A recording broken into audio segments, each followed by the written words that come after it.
જય દ્વારકાધીશ ને જય માતાજી મિત્રો આપણે આજે બનાવશું ચણાના લોટના પુડલા, પણ એ મસાલાવાળા. કઈ રીતે? જો આની અંદર મસાલો નાખેલ છે, મરચાં, લસણ, આદુ, ટમેટાં ખમણા છે, પછી ડુંગળી ખમણી છે, બટેટા ખમણા છે, લીંબુ નાખ્યું છે અને સ્વાદ પ્રમાણે નિમક, ચટણી, ધાણા જીરું.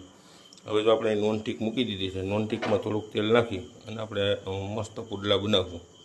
તો મિત્રો આ રીતે આપણે લોટી ગરમ થઈ જાય એટલે તેલ નાખીને આપણે મસ્ત પુડલા મસાલાવાળા બનાવવાના. તો મિત્રો આખો વિડીયો આપણે યુટ્યુબ ચેનલની અંદર મૂકશું ક્યારેક ફ્રી ઇસ્યુ ત્યારે. તો અત્યારે આપણી ચેનલ સબસ્ક્રાઈબ કરી લેજો મિત્રો. અને મસાલાવાળા પુડલા, તમે પુડલા ચણાના લોટના તો ખાતા જ હો, પણ આવી રીતે મસાલાવાળા પુડલા ક્યારેય મિત્રો ખાતા નહીં હોય. પછી મિત્રો પુડલું ઉઠલાવવું ને એ જ ખાસિયત છે પુડલું બનાવવાની. અને